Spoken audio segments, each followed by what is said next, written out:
So, welcome back. Today, I'm of course reviewing the first Doom game. So, Doom is a very long running series and originated back in 1993 with its first entry. And in honor of the Dark Ages coming out, I decided to review the first Doom game. This won't really be like my normal reviews where I just do a story recap and my thoughts. No, this is pretty much just, I guess, my thoughts on Doom. So, I guess what are my thoughts on Doom? What made Doom so special? And is it worth playing all these years later? Well, Doom has a lot of magic going for it. First of all are the enemies. The game introduces just a few enemies in the first episode, but as the game goes on, a few more are introduced.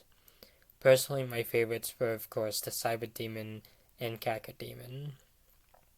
These enemies, well, the Cacodemon, while not tough, is an interesting design, and the Cyber Demon itself is one of the best bosses in the entire game. Doom's level design is also really good. The game has quite a lot of backtracking, but secrets in the levels can reward the player with guns, ammo, or health, or something else.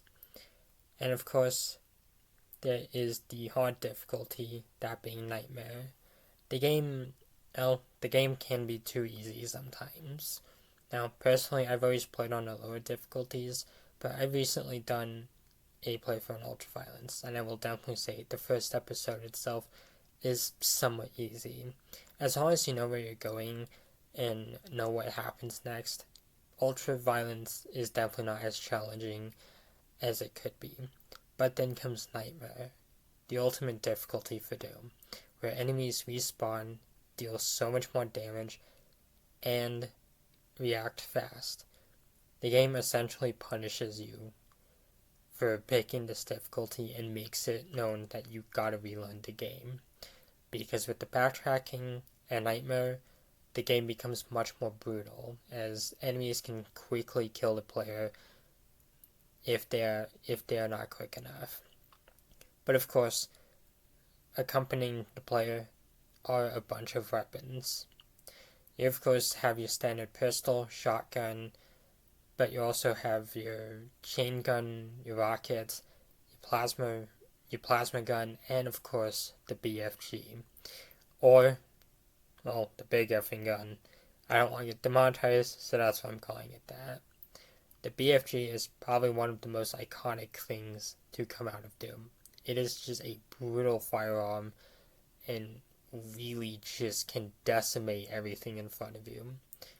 Doom has a lot of replayability. I've played Doom quite a lot of times throughout the past few years, and this game has so much replayability. There's always something fun about this game. Even on a video where I got soft locked in the game, I still had fun. Even when I've tried Nightmare and Filled, I still had fun. Yeah, I've had so much fun with this game. I think Doom itself is a timeless game, and it has proven that multiple times. Then, of course, there's the story. Doom doesn't have much of a story, but it has 4 episodes. It originally launched with 3, but Ultimate Doom came out sometime later and introduced a 4th episode. Nightmare was also added with a later update, I think before that came out. And of course, the story is pretty much Doomguy is alone on a Mars base. And he has to pretty much clear out the legions of hell after something went wrong. That's pretty much his story for Doom. It's very simple, but at the same time extremely effective in what it tells. Throughout the entire game, you are isolated. The only thing with you are your guns and the demons. And the question is, well, are you up for the challenge?